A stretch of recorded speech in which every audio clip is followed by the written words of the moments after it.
Emmanuel Macron a-t-il bénéficié des mêmes largesses que ses prédécesseurs ? À quelques mois de la présidentielle de 2017, en tout cas, d'importantes sommes d'argent liquide à la provenance indéterminée étaient apparues au cœur de sa campagne.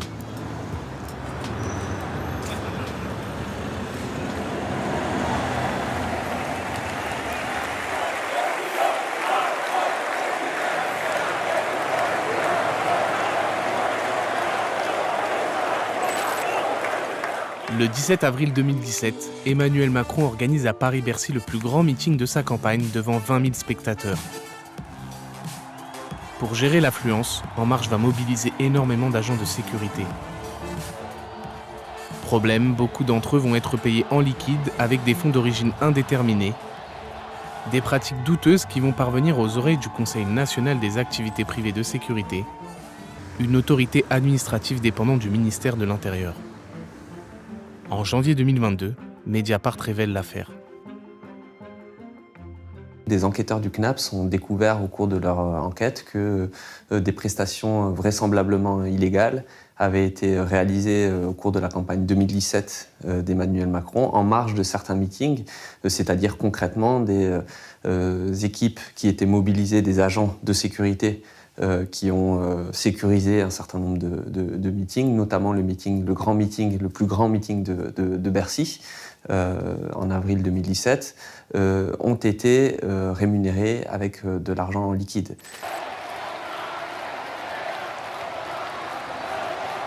Évidemment, les enquêteurs du CNAPS sont des gens sérieux et ils vérifient des allégations. Ils les jugent en tout cas suffisamment corroborées et sérieuses pour lancer une enquête. Et ils vont découvrir auprès de leur enquête que non seulement ce que leur a avancé leur source initiale s'avère totalement véridique, mais en plus de ça, qu'un certain nombre d'acteurs, y compris de la campagne, reconnaissent que du personnel a été employé sans être déclaré et avec de l'argent en cash qui a été utilisé dans la campagne. Au cœur de ce système, deux responsables. Alexandre Benalla, alors directeur de la Sûreté d'En Marche, et Fortunato Basile, un de ses amis qui dirige une entreprise de sécurité.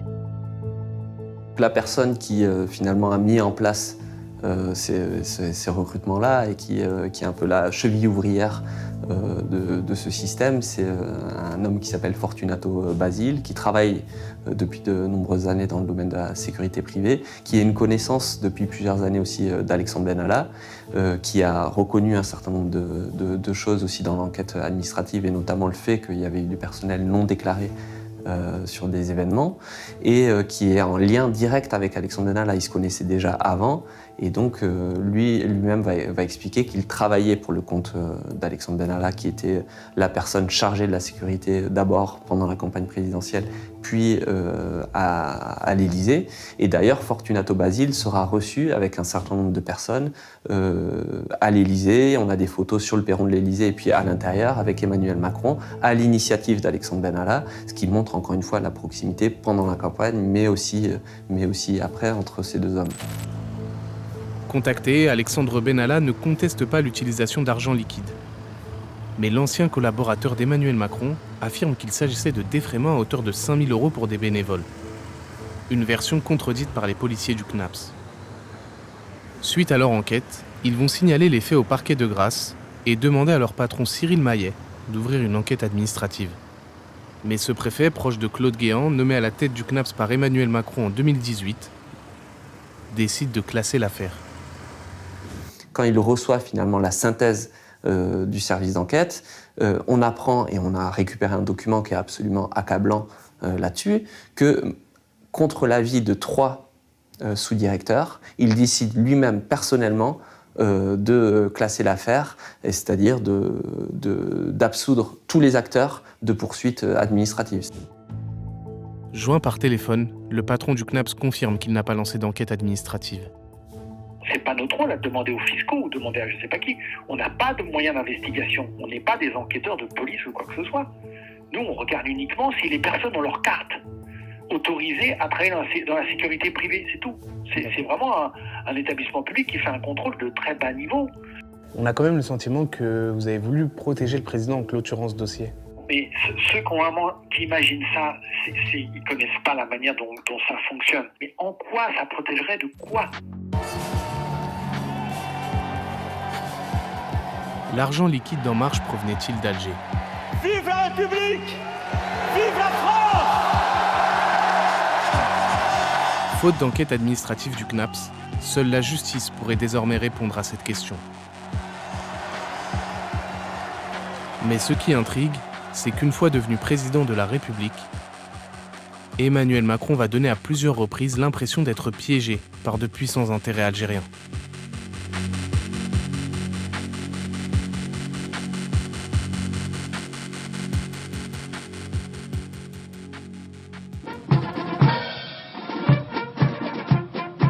Devenu président de la République, Emmanuel Macron se rend de nouveau à Alger en décembre 2017.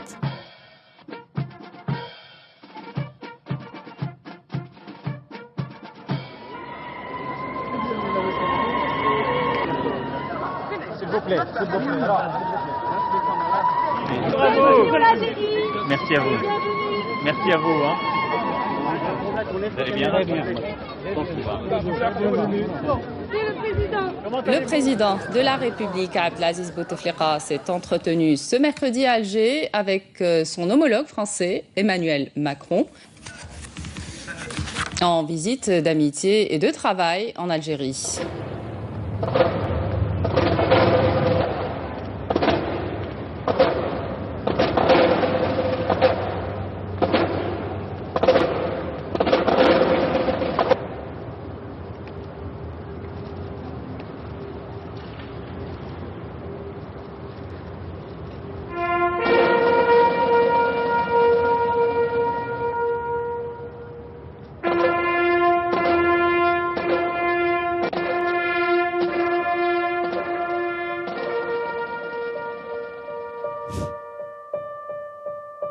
Pour l'occasion, une réception à l'ambassade de France va être organisée en son honneur. Alors qu'il est recherché par la justice française qui souhaite l'interroger dans l'affaire des financements libyens de Nicolas Sarkozy, Alexandre Djouri va obtenir de l'Élysée une incroyable faveur. Être invité officiellement à cette soirée par Emmanuel Macron. Donc là, il revient comme président de la République. Il rencontre les officiels algériens à l'époque. Et effectivement, lors de cette grande soirée organisée à l'ambassade de France, est présent Alexandre Djouri. Donc Alexandre Djouri, homme d'affaires, intermédiaire de la vie politique française, poursuivi à l'époque et toujours aujourd'hui dans le dossier du financement présumé libyen de la campagne de Nicolas Sarkozy de 2007. Il fait l'objet d'un mandat d'arrêt international, il a une notice rouge à Interpol à l'époque qui est déposée. Et le Canard enchaîné révèle 2 jours après cette soirée-là qu'il a été invité en bonne et due forme, qu'il avait un carton d'invitation et qu'il était présent lors de cette soirée-là.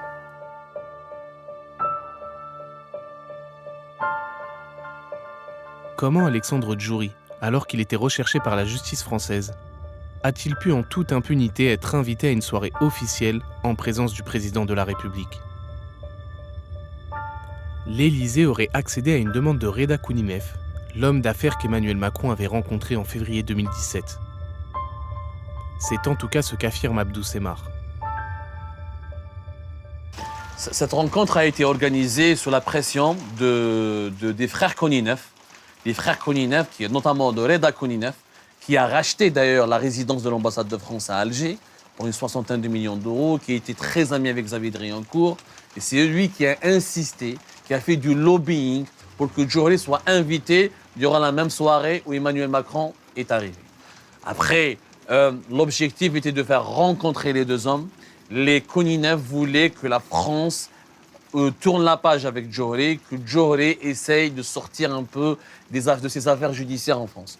Est-ce que ça a marché? Je n'en ai pas une grande idée, mais tout ce que je sais, c'est comme ça que ça s'est organisé. Il n'y a pas eu... L'ambassadeur de France à Alger à l'époque a subi réellement un fort lobbying et beaucoup de pression dans ce sens-là.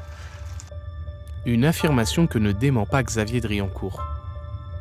Parce que ce qu'on nous dit, c'est que c'est justement Kouninev qui aurait donc, à l'époque, aidé Emmanuel Macron, vous aurait proposé d'inviter Alexandre Djouri, parce qu'Alexandre Djouri voulait bien se faire voir par Emmanuel Macron, Vous êtes bien renseigné, mais non, vraiment, ça, je ne peux pas répondre. Pourquoi l'Élysée a-t-il accédé à la demande des frères Kouninef en invitant à l'ambassade le sulfureux intermédiaire franco-algérien? Emmanuel Macron était-il sous pression d'Alexandre Djouri? Dans un ouvrage publié en 2019 par 2 journalistes du Monde, l'homme d'affaires franco-algérien affirmait avoir cofinancé sa campagne de 2017. Macron, c'est un pote. J'ai filé 18 millions d'euros pour sa campagne. On a dîné ensemble à Alger. Contacté suite à cette déclaration explosive, Alexandre Djouri s'est contenté de nous écrire « Merci, je n'ai aucune compétence en la matière, bien à vous. » L'Élysée n'a pas non plus souhaité commenter ces affirmations.